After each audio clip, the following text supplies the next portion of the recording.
Haleluya, puji Tuhan. Luar biasa Tuhan buat kita, ya. Selamat siang buat kita semua.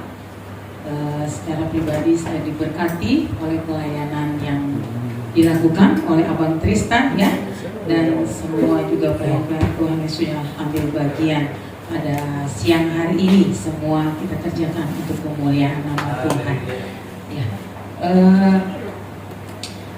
Tidak terasa, ya, sudah masuk dalam tahun 2025, ya, dan pastinya di awal tahun kita sebagai anak-anak Tuhan, sebagai remaja, pemuda remaja, pasti sudah ada rencana atau planning, ya. Firman Tuhan pada siang hari ini Tuhan ingatkan lagi untuk kita semua, terambil dari Yeremia 29 ayat 11. Siapa yang dapat ayat tahunannya ini? Ada. Udah pada ambil belum semua? Udah kan? Udah, ya. Ini salah satu ada ayat yang pastinya ada diberikan untuk istilah sebagai ayat-ayat kekuatan bagi kita di awal tahun, ya. Ayat yang sudah sering kita baca, tapi mengapa Tuhan ingatkan lagi kepada kita sebagai pemuda remaja di tempat ini, ya. Mari kita buka di Yeremia 29 ayat 11, ya. Sudah ada? Sudah dapat? Saya nggak mungkin berdiri, satu ayat saja kita baca bersama-sama, ya. Yeremia 29 ayat 11, 1, 2, 3. Sebab aku ini mengetahui rancangan-rancangan apa yang ada padaku mengenai kamu, demikianlah firman Tuhan, yaitu rancangan damai sejahtera dan bukan rancangan kecelakaan, untuk memberikan kepadamu hari depan dan penuh harapan. Amin. Haleluya. Sebab aku ini mengetahui rancangan-rancangan apa yang ada padaku mengenai kamu, demikianlah firman Tuhan, yaitu rancangan damai sejahtera dan bukan rancangan kecelakaan, untuk memberikan kepadamu hari depan yang penuh harapan.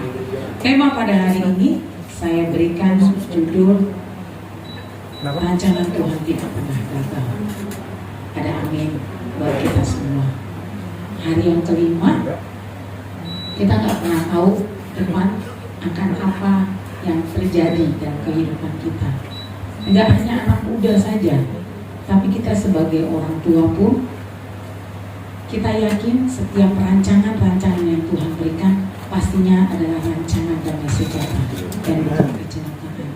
Kalau ada hal yang kita rencanakan dan itu tidak mendatangkan damai sejahtera, saya yakin itu bukan rancangan yang daripada Tuhan, tapi keinginan jasmani kita yang membuat mungkin kadang kok jadi merasa kayak tidak nyaman, ya. Di awal tahun kami boleh melihat banyak peristiwa-peristiwa yang terjadi, dan ternyata kalau kita tidak ada di dalam Tuhan, bukannya kita semakin kuat, adanya juga semakin stres. Ada kabar di Cina sudah ada virus yang lebih parah daripada COVID. COVID yang dulu aja belum hilang dari trauma kita. Terus tiba-tiba ada hal itu lagi yang membuat kita jadi kayaknya kok dunia punya rancangannya yang membuat kita khawatir terus. Ingat, ketika kita ada di dalam Tuhan, di dalam rancangannya Tuhan, lupa Tuhan, yang terbaik pasti Tuhan berikan. Tema tahunan yang diberikan itu salah satu tema yang membuat kita juga boleh diingatkan terus. Selain tahun kemarin kita chosen baika, kita sudah dipilih oleh Tuhan, itu bukan karena suatu kebetulan, tapi itu memang sudah rancangan dan rencana Tuhan dalam kehidupan kita. Setelah kita sudah dipilih, Tuhan mau kita jadi apa? Kita kita mau jadi berkat, bertumbuh di dalam kasih karunia Tuhan sehingga menghasilkan buah yang baik. Jangan sampai setelah kita dipilih oleh Tuhan, Tuhan sudah menciptakan rancangan yang terbaik, rancangan damai sejahtera, rancangan yang indah, tapi kita tidak mau berakar dan tidak mau bertumbuh. Adanya juga ditebang, gak berguna. Maka dari itu kita sebagai pemuda remaja di tempat ini, jangan kita melakukan kehidupan kita hari demi hari karena maunya kita, enaknya gue, suka-sukanya gue. Bukannya lagunya suka-sukamu Tuhan. Saya bersyukur ya, istilah lagu ini benar-benar hits sih di sini ya. Tadi pakai bahasa Batak, jujur orang Batak, cuman nggak tahu bahasanya ya. Cuma tahu lomo-lomo itu kan ya, itu saya tahu ya. Tapi maunya kita seperti itu.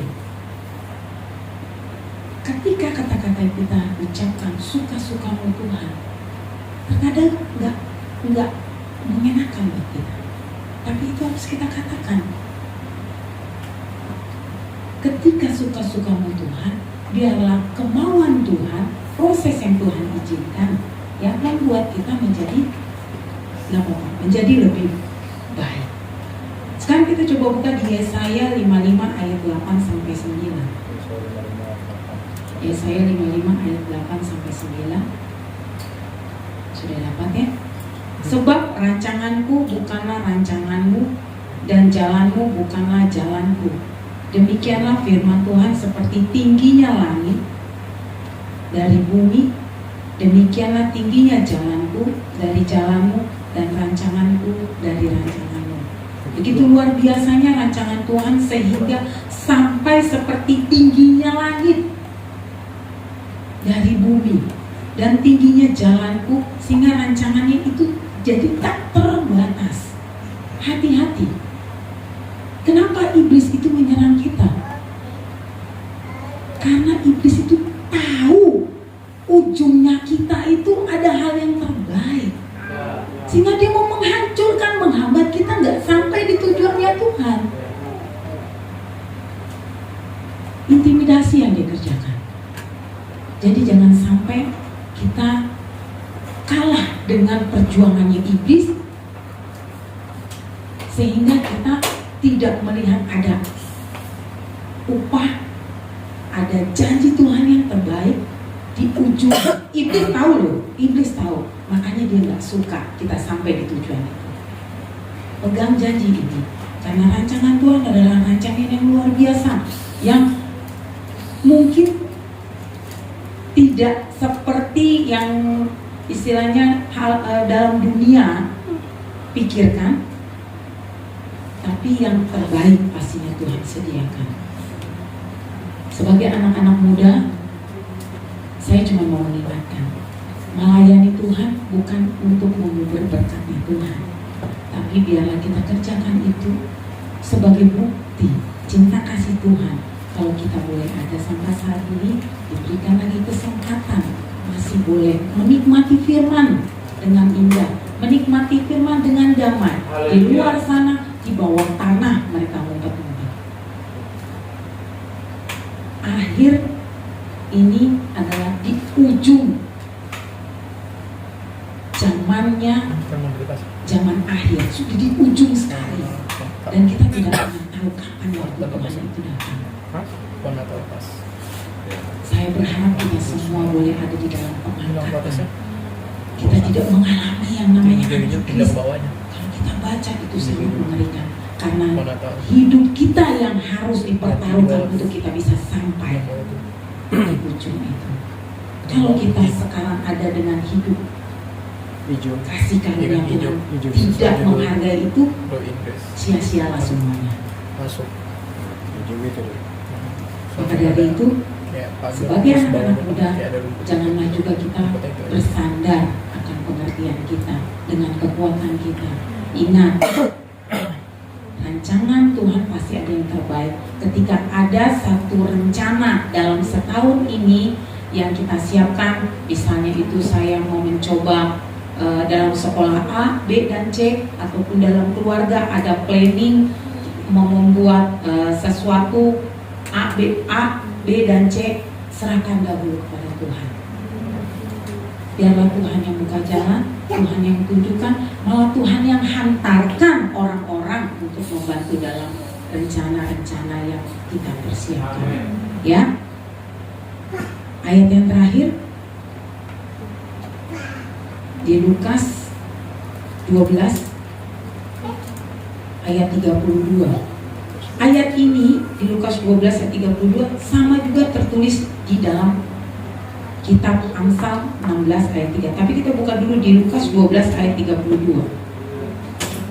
Serahkanlah perbuatanmu kepada Tuhan, maka terlaksanalah segala rencanamu. Amin. Amsal 16 ayat 3. Ketika ayat ini diulang lagi ditulis, berarti ada janji yang luar biasa akan Tuhan. Amsal 16 ayat 3. Amsal 16. Ayat yang sama juga ditulis, disampaikan kembali, yaitu Amsal 16 ayat 3.